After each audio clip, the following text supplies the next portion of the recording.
एक राजा के मंत्री थे, वो बड़े सत्संगी थे, तो उनका अभ्यास पड़ गया था कि जैसे कुछ भी हो तो कहते भगवान की बड़ी कृपा। तो राजा के साथ शिकार खेलने गए थे, प्रत्यंचा खींची और चूक हो गई तो अंगूठा यहाँ से कट गया। तो उनका मंत्री अंगूठा कट गया, तो उनका महाराज भगवान की बड़ी कृपा।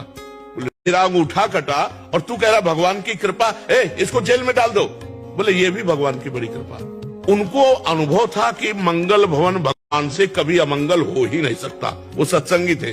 अब वो तो तुरंत आज भी है कि अगर हाथ कट जाए तुरंत उसको डॉक्टर के पास ले जाया जाए, विज्ञ डॉक्टर तो हाथ संचालन कर। और उस समय तो औषधियों का जोर था, अंगूठा कुछ दिन में ठीक हो गया।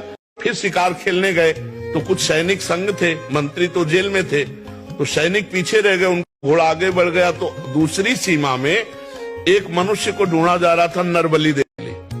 तो जो ही राजा को देखा तो दूसरे राजा ने अपने सैनिकों के साथ कवर कर लिया कि इससे बढ़िया क्या होगा।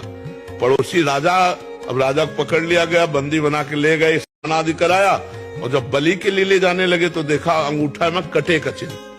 तो उसी की बलि चढ़ाई जाती है जो तनिक भी अंग भंग न हो। तो उन्होंने कहा भाई ये तो बलि देने लायक नहीं, छोड़ो इसको। छोड़ दिया। अब उनको लगा यार मंत्री ने ठीक कहा था, अगर अंगूठा न कटा होता तो गला कट जाता, भगवान की बड़ी कृपा। लेकिन मंत्री जेल में सड़ रहा है, मंत्री पद से हटकर जब उसको जेल में डाला तो उसने कहा बड़ी कृपा। अब गए सीधे मंत्री को बुलाया और कहा भाई हमारा अंगूठा अगर ना कटा होता तो गला कट जाता, पूरी बात बताई, लेकिन तुम जेल में सड़ रहे हो, ये कौन सी तुम्हारी कृपा। बोले महाराज मैं मंत्री हूँ, सैनिक कहीं भी पीछे रह जाते मेरा घोड़ा आपके साथ होता, तो आप बंदी बनाए जाते मैं बनाया, आप तो अंगूठे के कटे होने से बच जाते लेकिन मेरी बलि चढ़ जाती। तो भगवान ने मुझे जेल में रखा है, बड़ी कृपा।